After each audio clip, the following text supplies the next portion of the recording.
welcome to another episode of It's News to Me. I'm your host, Anastasia Gilardi. And I'm Magdalena McFarland. Today we will be highlighting important events happening worldwide, nationwide, and right here in our community. To kick off today, we have some Batavia school news. We are proud to announce the 2016 BPS 101 Hall of Honor inductees. The BPS Hall of Honor was initiated by the Batavia Foundation of Educational Excellence in order to promote BPS 101 pride and honor exceptional teachers, alumni, and friends of the school district. With 8 inductees total, 6 representing alumni, 1 as a staff member, and the other as a BPS 101 friend.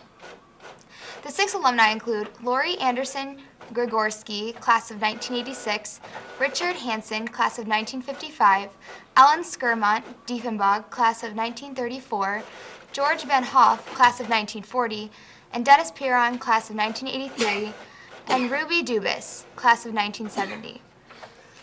The staff member being inducted this year is Marilyn Horbus, an early intervention transition coordinator for BPS. The friend of BPS that's being honored is Laura Bernabe, the Director of Children's Ministry at the Congregational Church of Batavia. Congratulations to all the inductees.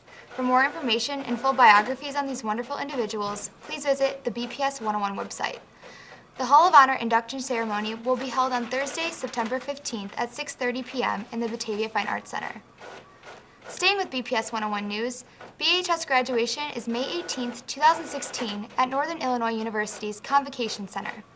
The ceremony will begin at 7 p.m. and will air live on BATV, Comcast Channel 17, AT&T Channel 99, and on the web at mybatv.com in HD.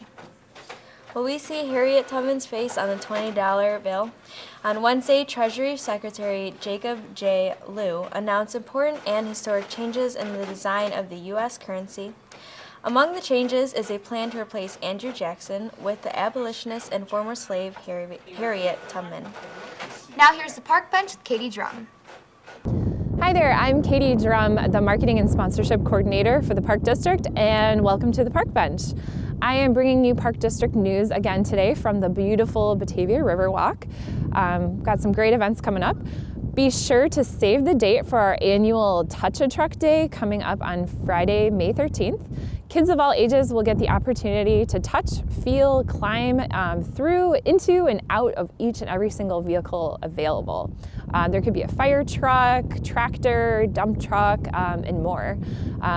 We might also have a limousine and a police car. Pretty cool. Parent supervision is required and cameras are highly recommended. The rain date for this event is Friday, May 20th. And best of all, Touch-a-Truck is completely free. Be sure to check it all out at our Eastside Community Center parking lot. Did you know that the Park District offers party planning? That's right, you can let our party planners do all the work. Basically, you can just invite the guests and we will do the rest. You can truly make the most out of your son or daughter's birthday party and choose from our fun pick-a-party packages. Themes range anywhere from sports, pirate, princess, superhero, and more. For more information, you can call our birthday party coordinator at 630-406-5282, extension 2211. And are you ready to have an adventurous summer? Well, we definitely are. Be sure to check out our summer fun guide featuring all of our fantastic summer camps this season. We have some fun, affordable options, anywhere from our Camp Kaleidoscope to sports and dance camps. And that's just naming a few. Be sure to pick up an issue at either of our Civic Center or our Eastside Community Centers. And other than that, we'll see you next time with more news on the Park Bench. On Thursday, April 21st, we lost a legendary, iconic singer, Prince Rogers Nelson, at the age of 57. Prince died at his Paisley Park residence that morning, said by his publicist, Yvette. Along with Prince, we have lost a groundbreaking female wrestler and entertainer, Chyna, at the age of 45. Chyna was found dead in her apartment on Wednesday. Police said that they were notified by her friend who went to check up on her and found that Lauren was unresponsive. The cause of her death is under investigation. Batavia police are investigating the death of a 38-year-old homeless man found dead on Wednesday, April 20th at the park at 420 South River Street in Batavia. The police and fire departments arrived at 12:29 p.m. when the body was found near a dugout on Woodard Field, a baseball diamond used for Batavia Youth Baseball League games. Police identified the body as Timothy A. Wright, formerly a resident of South Lincoln Street in Batavia. It is believed that Wright was homeless and he was sleeping in the area at the time of his death. The investigation of Wright's death is ongoing, as many people have been interviewed, and it is considered to be unusual, according to the Batavia Park District Executive, Allison Niemela. The incident has thought to have only included Wright, but police say that they are leaving all options open until the report comes back from the King County coroner. The coroner's autopsy began Wednesday, and the results are expected to surface soon. Their investigation remains ongoing. On Wednesday, April 20th, a Michigan judge charged 3 top officials in connection to the Flint water crisis. The officials are Stephen Bush, Mike Prisby, and Mike Glasgow. The charges come through a general investigation into how the city and state officials did little to address the concerns of residents that water coming into their homes was not drinkable. Prisby was also charged with misconduct in office in addition to tampering with evidence. Now let's check it out with Michelle Martzel. Hello, I'm Michelle Martzel, Promotional Services Manager here at Batavia Public Library. Please join us this Sunday, April 24th at 2 p.m. for The British Invasion, a Sundays on Stage program. The program features Dave Rudolph singing the hits made popular by some of those famous British guys, the Beatles, the Kinks, the Who, Donovan, Joe Cocker, and others. Please register for this program online or by calling the reference desk. Sundays on Stage is sponsored by the Batavia Public Library Foundation. On May 3rd at 7 p.m., the library will present Managing College Costs, a program for high school students and their parents. A representative from the Illinois Student Assistance Commission will be at the library to talk about college financing, strategies for saving money, scholarships, and campus job opportunities. Please register for this program online or by calling the reference desk. Speaking of the Beatles, on Thursday, May 5th, the Beatles, Band of the 60s, will be presented at 7 p.m. This program is a new Lyceum Lecture Series program and will include audio clips of the Beatles' music and excerpts from interviews with John, Paul, George, and Ringo. Presenter Aaron Kravitz has written 3 books about the Beatles and has lectured about the band in both the U.S. and the U.K. Please register for this program online or by calling the reference desk. The new Lyceum Lecture Series is sponsored by the Batavia Public Library Foundation. For more information on library programs for children, teens, and adults, visit the library website. I'm Michelle Martzel, and I hope to see you at the library.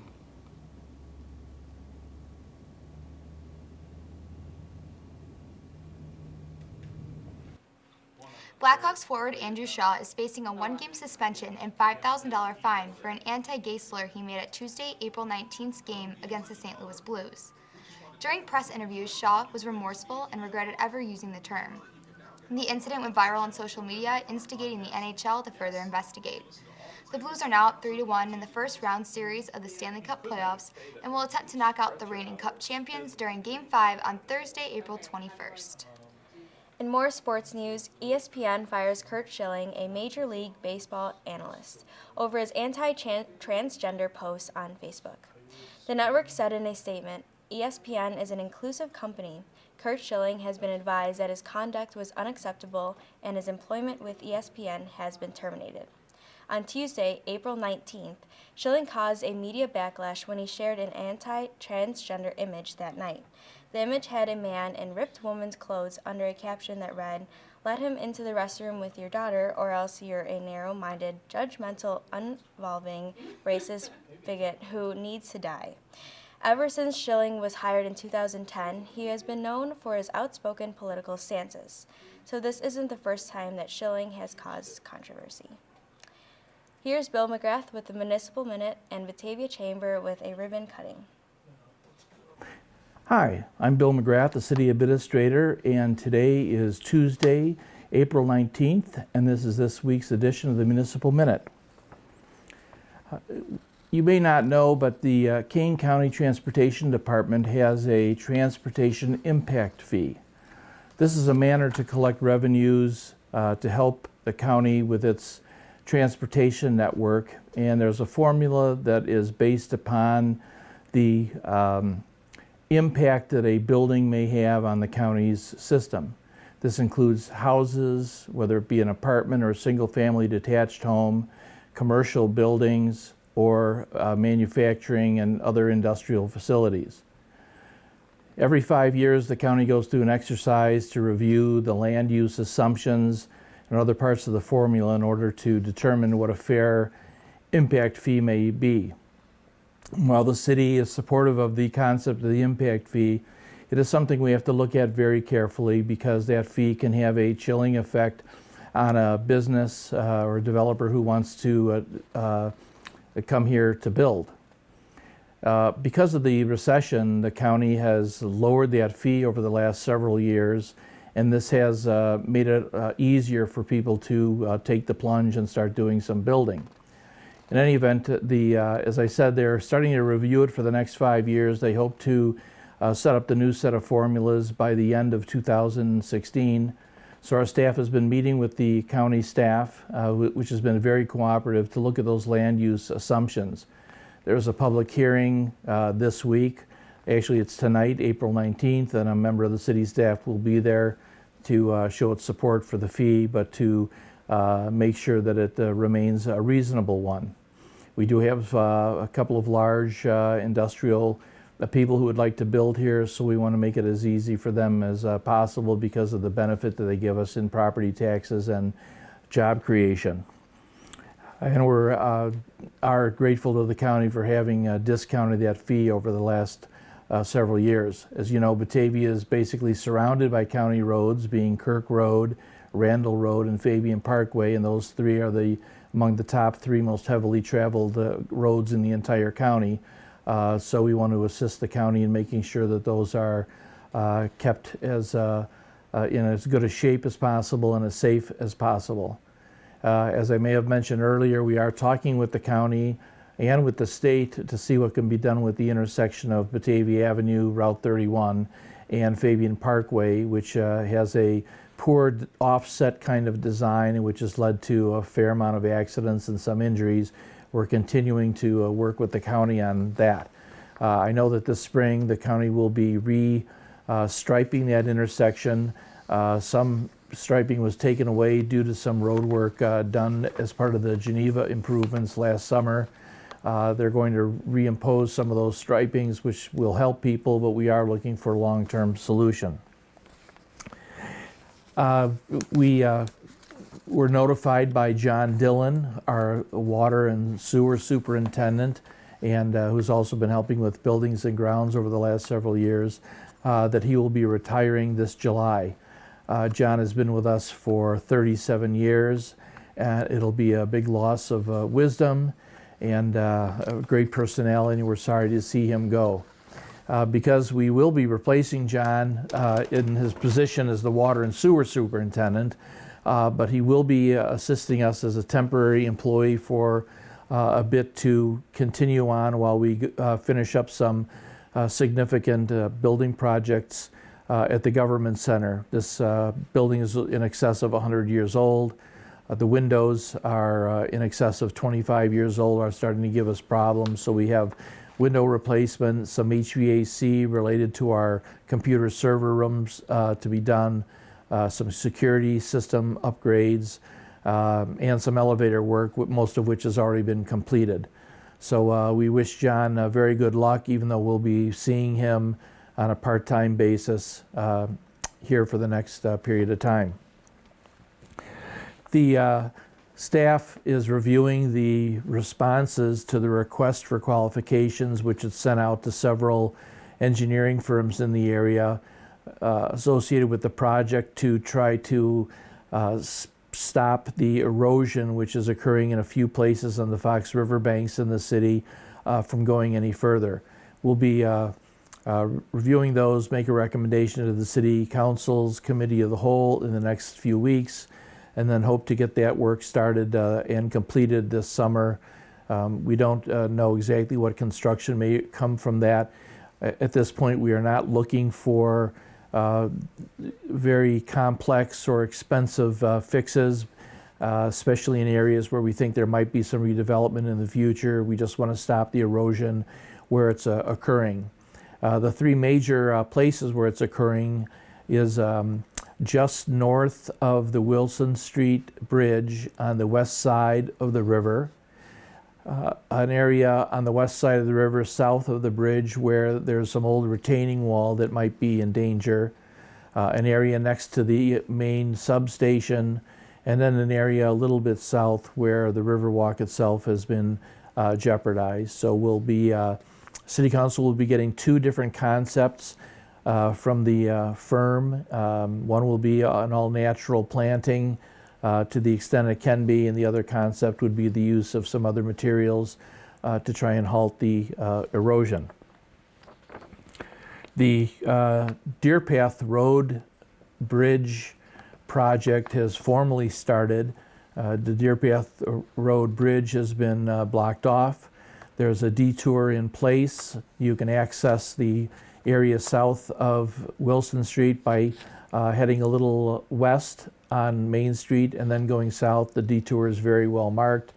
We apologize for any inconvenience, but I think the project is well worth it because we'll end up with a wider bridge, therefore safer for vehicles, excuse me, but also a sidewalk for our pedestrians and our bicycles.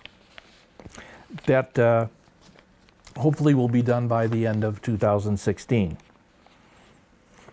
As you know, the city recently formed a new TIF on the west side of town. It's called West Town. It basically is at the intersection of Main Street and Harrison, or Main Street and Mallory Street. And that's the site of some former and current foundries and some other businesses which may have contaminated some of the soils in the area. In order to redevelop this area, it's incumbent on the city to find out how to deal with these kinds of areas. So we're having an engineering firm come in and educate us as to what the most recent strategies are and availability of federal and state funding to clean up contaminated grounds. There, in fact, are some monies set aside in the areas for underground storage tanks, and there are still federal monies to help clean up some of the brownfields. So the more we can learn, the better we can work with the landowners to move ahead with development of this TIF area. As you know, the City Council has been working with a consultant to find a new city administrator following my retirement on April 1st. They have narrowed down the candidates to about 7. The City Council intends to interview those candidates, or at least 5 of those 7 candidates, on Tuesday and Thursday, May 17th and May 19th. That will be in closed personnel sessions, and hope to make a decision and negotiate a contract within a few weeks after that.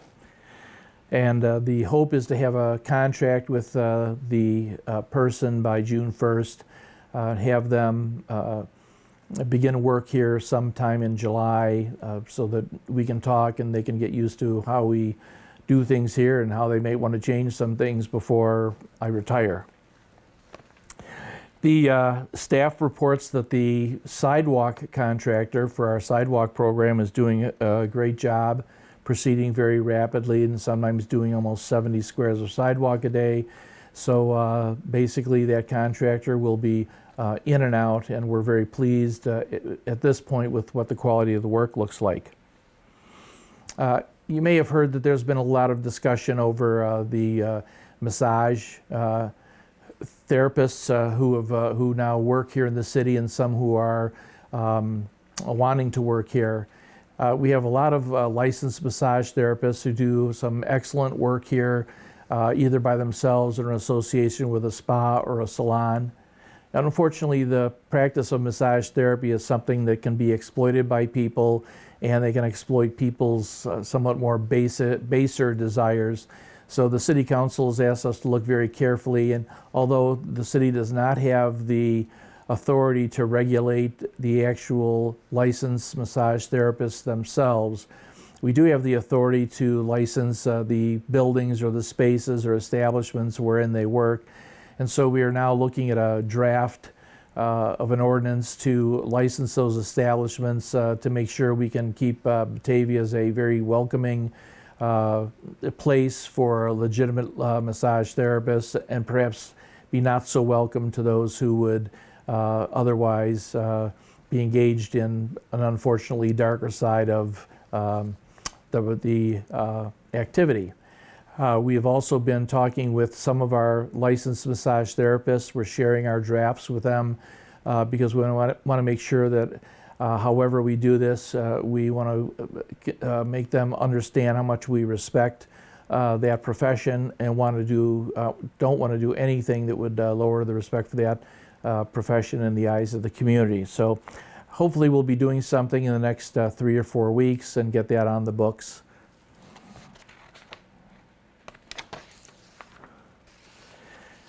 Now for some news items, we'd like you to help the Batavia 4th of July fireworks.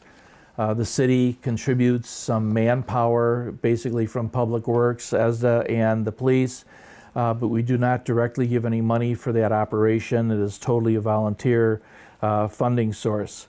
One of the big funding sources is to be part of the annual garage sale, which will take place on April 29th and April 30th. That's a Friday and Saturday. If you go to the city website, the front page has a link that you can use to register for that garage sale. It costs $35, and they do all the advertising and publicity. They publish maps that people can pick up here and that are online so they can see where all the garage sales are. You keep all the profits, and at the same time you're helping the fireworks. So again, the deadline to sign up for that is April 22nd by 5 p.m. So if you'll look to the city website again and get more information, we would all appreciate it.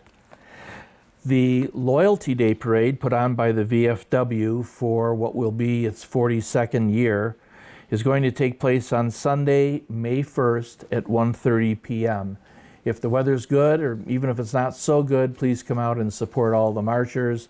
I think almost half the town is in the parade because of all the participation of the kids, and it's usually a terrific time. It starts off in the industrial park near on the east side of Wilson Street, comes downtown and heads south on South Route 25 and ends up at the VFW. So come on over to the bridge in the east side of town to see the parade. If you're interested in buying a rain barrel, the city is working with the Conservation Foundation, and you can order a rain barrel through the city until April 27th. Please go to the city website or call the city at 630-454-2000. The receptionist will refer you to the right person to help link you up with a rain barrel. Lastly, brush collection begins in a few weeks. The first east side pickup will begin on Monday, May 9th, and the west side collection will begin on Monday, May 16th. And because our contractor goes through town pretty quickly with its new grappler system, we ask you to please have your brush stacked in large piles before that week begins so you don't get missed. That's about all, or that is all, for this week's Municipal Minute, and please have a good week. Thank you.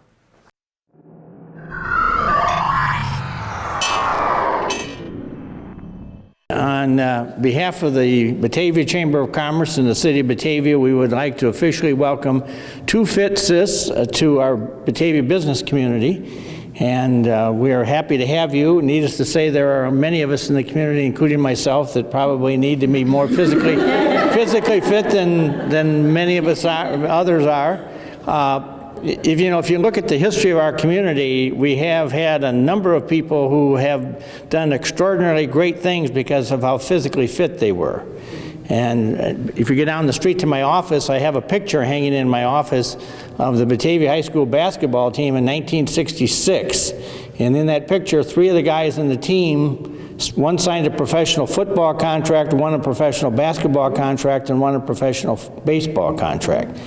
And so we've had a number of people, both male and female, who have excelled in the physical fitness world in this community. So you're kind of riding on a great reputation of physically fit people in our community. And one of the other things I would tell you is I think there's a real hidden market out there specifically for older people in the senior community, because we are the home of 3 very large senior facilities where we have a number of folks that many of them are out trying to walk or do something to try to keep physically fit. But I would suggest you're in a market that really has some great opportunity into it, and so hopefully you're ingenious enough that you can figure out how to do it and get your ideas and your exercises out there that people see and hear, and a lot of it will probably be word of mouth or through the fellows in the business community. But we thank you for joining the chamber and joining our community, because it's always, number one, great to have a new business, but it's more, I think, appropriate for us to say that it's great to have a business that really is going to add something very positive to the nature of the community, and that certainly is your commitment toward physical fitness. So on behalf of the community, I thank you for choosing us, and we wish you many, many years of business growth and success in our community. Thank you very much. All right, and so we'll slowly cut these scissors here, because when we do it, you going to take any more pictures? Okay, I'm starting to cut here, but I do it slowly because people want to take a couple pictures. Okay, you ready? Yeah. Okay, 1, 2, 3. Welcome to the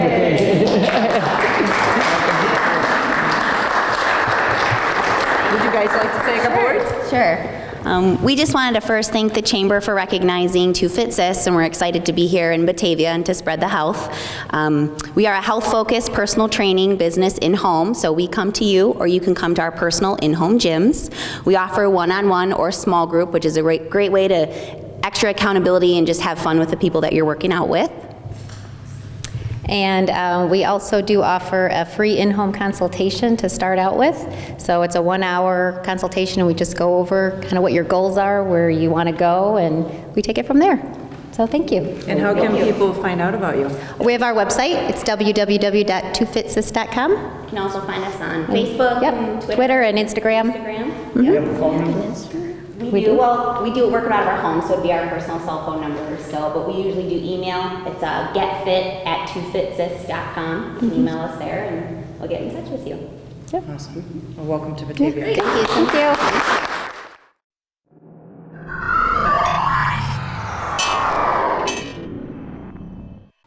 That's all we have for today, everyone. Thanks for tuning in to another episode of It's News to Me. Most of our programming is available online at mybatv.com or on YouTube under the username BATV1017. Be sure to like us on Facebook and sign up for our newsletter to stay up to date on the station's current happenings. Thanks again for watching. I'm Anna. And I'm Angelina. And that's news to me.